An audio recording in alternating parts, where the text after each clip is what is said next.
Well, this is exciting. I'm like a kid in a candy store. I've got 5 of the top drivers on the market today, all just been released in 2025. And I have the opportunity to road test and review each of these 5 drivers up against each other in consistent conditions, all with the same loft, the same flex. We have our GC Quad launch monitor in our swing studio here at Hawk's Nest. We are going to test and review the Callaway Elyte Driver, the Ping G440 Max, the Srixon ZXi, TaylorMade Qi35, and the Titleist GT2.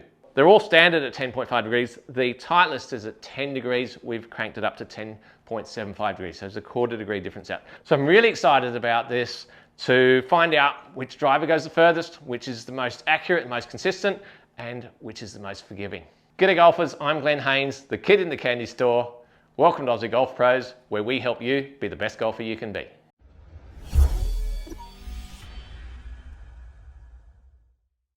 Now, I'm a great believer in testing outdoors in real conditions as well as testing and measuring. We're going to start with the Callaway Elyte. What we've gone here is 65 grams right through where we can, and this is a Tensei Black. So it's a high quality shaft, very stable shaft in a stiff flex, 10.5 degrees. We're going to use a Titleist ProV1X for all of our testing. Research and development, they spent millions on it. It's got this AI computer. So the club face is this 10x AI face.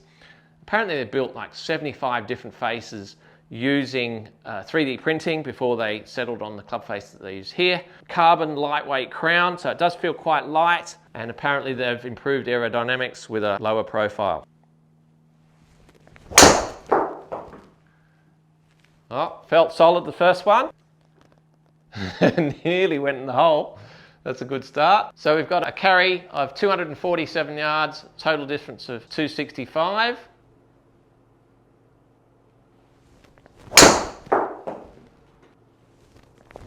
That's a better contact.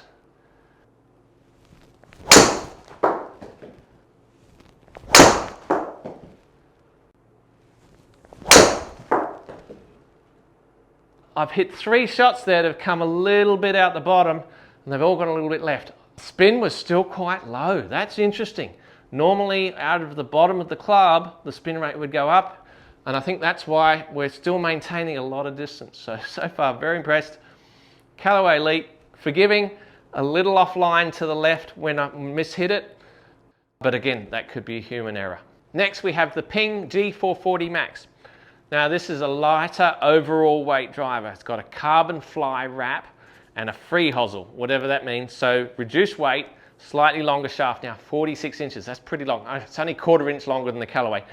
But to me, that's very long. Similar looking driver, it's got the carbon crown at the top there. I love the fins on the top.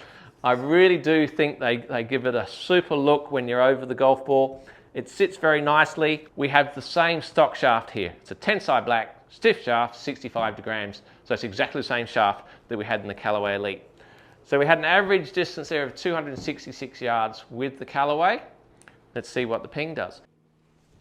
That's a straighter shot, ever so slightly out of heel, but I struck it okay. It's not as long as the Callaway, not so far. Our spin rate is a little higher. Okay, I didn't flush it, but it's 2,850 revs per minute. Gone 260. It's confidence inspiring. Just setting up over it, the way it sits, I feel like I can hit a lot of fairways with the Ping.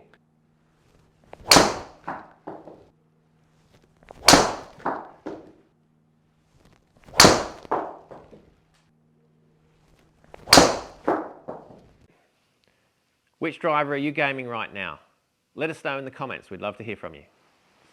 260 yards again. Felt really stable, but it's definitely not going as far as the Callaway Elyte. Next up is the Srixon ZXi Driver. Same loft at 10.5 degrees, but a different shaft this time. This time it's a Ventus shaft. This is a Ventus Blue. We've got the same flex at stiff and 65 grams, but that to me impresses because the Ventus shaft is very highly regarded and quite expensive, and there's no upcharge on that. They have redesigned the face thickness, some sort of butterfly effect. It looks like carbon finish, but they apparently have a titanium lattice work for structural integrity so that they can go with that thinner face. nailed that one. Hint of fade, but very good contact. Again, the backspin rate is a little high. So with the Srixon, I'd be going with the LS. With the Callaway, I wouldn't need to go with the triple diamond, their low spin version. It's definitely a lower spinning driver.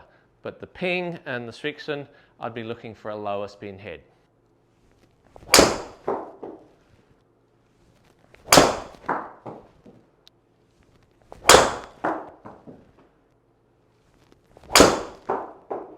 So it's not really fair on Ping and Srixon when the spin rate's too high, because you can optimize your spin rate through your fitting. Different shaft, different club head, different lofts and so on. You want it around about 2,500 to 2,800 revs per minute, so you can get that optimum stay in the air and get that furthest distance for you. Struck that one pretty nicely, and that's the longest drive I've hit now. 273 yards. The TaylorMade Qi35. We've gone for 10.5 degrees. And a Ventus shaft once again, but this time just a 50 gram shaft. Now to go to the 65 gram, we would have had to go to the Diamanda. I mean, this is a very metallic head. It's got the infinity carbon crown, so it looks carbon, but apparently they've got tungsten and titanium and steel and chromium carbon and some other metal. So it's loads of different materials in the face here. You've got your flex twist technology, which they've had for quite some time, which is supposed to be more forgiving on off-center, higher MOI and so on. What they've done with this one is they've got two weight ports, one at the front, one at the back, and they've really tried to lower the center of gravity so that the whole idea is that you're going to get lower spin off of more parts of the club face and higher speeds off of more parts of the club face.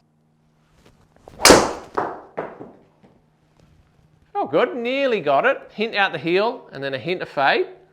260 yards. The backspin is at 2,900, not bad. Launch angle is a fraction low. It's a lighter color than all the other drivers. They're all black or dark gray. This is a lighter gray. And this one comes out at $600 US. They've, again, TaylorMade Qi35 has a low spin, an LS version. That's extra, it's $650. So Callaway and TaylorMade, both extra in their lower spin versions. The others, no difference in their low spin drivers. So it's a bit annoying because, let's face it, there's not more technology in the lower spin drivers, it's just different weighting and so on. So I don't really get why they had to do that. It's a good looking driver.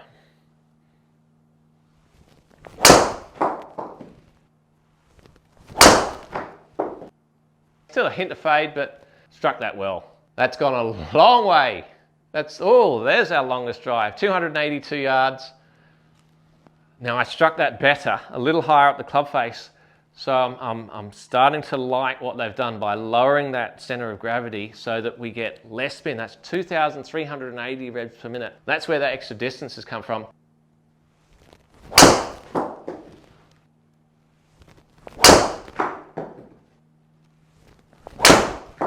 Now there's your heel contact. I was waiting for one of those. I've done it with every driver so far. I just find them so long. 3,360 revs per minute. It's only gone 253 yards, so I've definitely lost quite a bit of distance. And finally, we have the Titleist GT2. 10 degrees, so we've lofted it up to 10.75 degrees. It's probably the best hosel design there. Sure fit hosel is the most versatile. All the other drivers have a movable weight or interchangeable weight so that you can work on direction a little bit. The Titleist doesn't have that, not in this GT2 anyway. I believe that you can in the GT3. It's gloss black, it's sleek, it's elegant, it's simple. And I used Titleist for many years when I was playing some tour golf, and that classic tear-shaped profile is still there. You've got your variable face thickness, some sort of titanium speed ring in there as well. So you can look it up on their website. There's lots of different features here that they're advertising. Let's see if it can perform. That's what it comes down to. Feels a little heavier. So that's because I've been using a 50 gram shaft. Now we're up to the Tensei Black again. So 65 grams stiff, which is what we had in the first two drivers. That felt really good. Struck it really solidly. It's gone well. It's gone 287 yards. First hit is the longest shot. And I haven't swung faster. It supposedly has advanced aerodynamics, so I can swing faster, but that's 105 miles an hour. Look at the spin rate, 2,272. The Titleist drivers set open. When you rest them on the ground at A1, their standard fitting, they rest open. So by tweaking this 10 degree up to 10.75, I've effectively squared up the club face. And you need to check that with your driver. And a lot of drivers set open. So if you're hitting it high and weak and fading, it's not because you've got too much loft, it's too little loft. So you need to adjust those. Most of the drivers these days are adjustable. Add a little bit of loft to it and make it easier for you to hit straighter, and you'll actually hit it lower. It's counterintuitive, yes, but that's what you were looking for.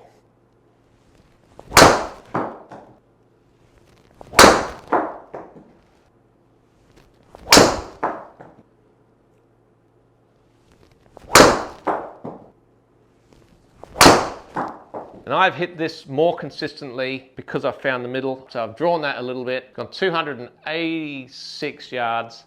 This one has gone the longest and it's got the shortest shaft. Work that out. I think there's a lesson to be learned from that. They measure drivers from the heel to the tip. And I would imagine that the tour average is around 45 inches long, which is shorter than most standard drivers nowadays.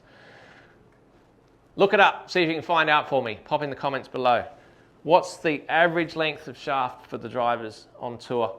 And bear in mind that tour players are pretty big fellas. I'm going to have 3 more drives with each, and we'll pick the best one, and we'll have a look at the stats from those. Let's go again with the Callaway.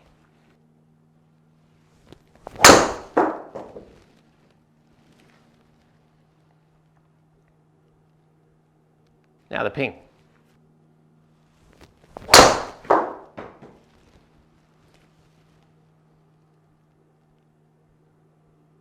Srixon ZXi.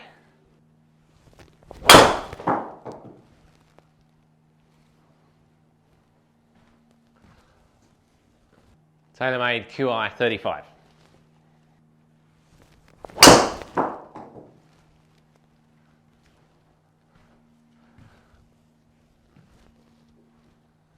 And the Titleist GT2.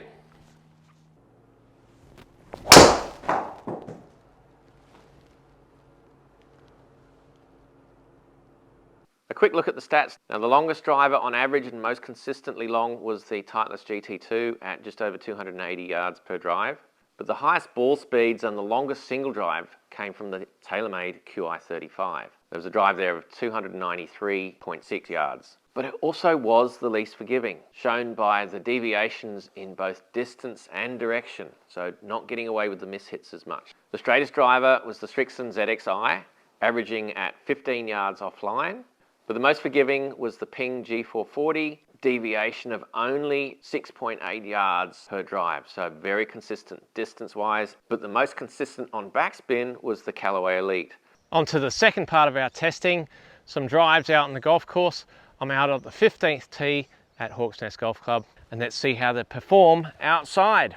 So we're going reverse order this time. I've got the Titleist GT2, let's see how it goes.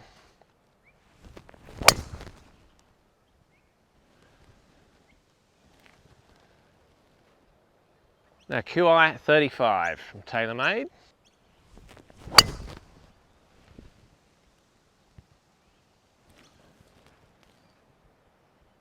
Srixon ZXi.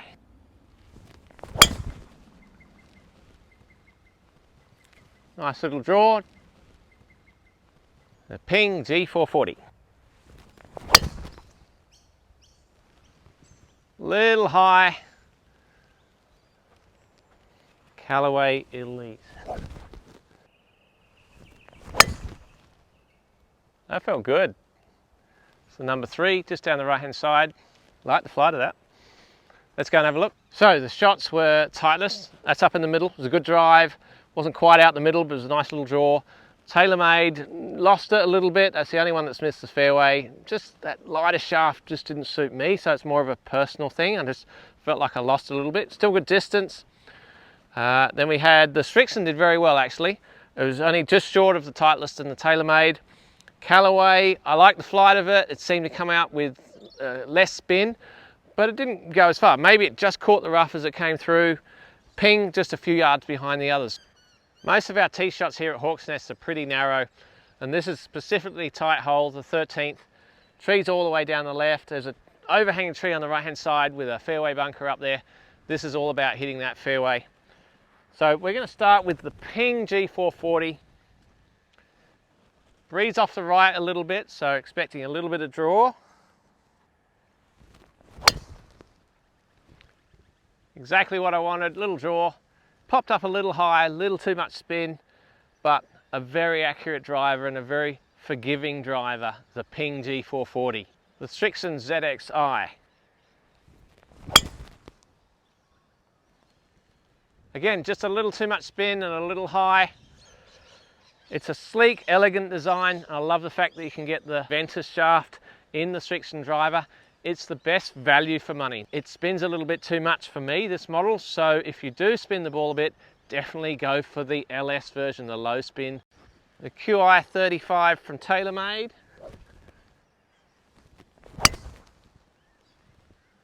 That's bombed. It's a long driver. It's possibly not as consistent lengthwise. It's an expensive driver, so if you really want to shell out some dollars or some pounds, then you can really get a great setup. And this is a very impressive driver. Callaway Elyte.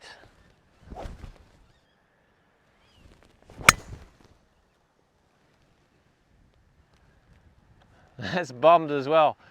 This is the lowest spinning driver of the lot, but if you're thinking going the triple diamond, you better have some high clubhead speed. I'm talking 115 mile an hour to get that triple diamond in play. Titleist GT2.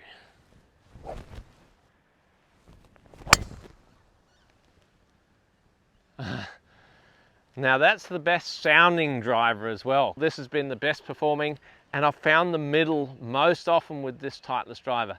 It might not necessarily be the most forgiving, but I found the middle more often, and that's very gratifying.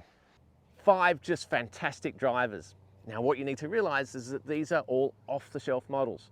Each of these manufacturers offer 3 or 4 different head styles to suit different golfers.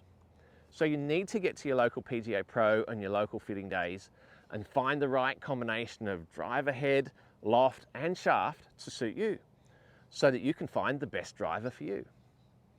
Now of course, it's not all about equipment. To learn to drive the ball better, you start with a sound setup. So watch this video next and learn how you can set yourself up for driving success. Thank you so much for watching. We look forward to your company next week. Are you the best golfer you can be?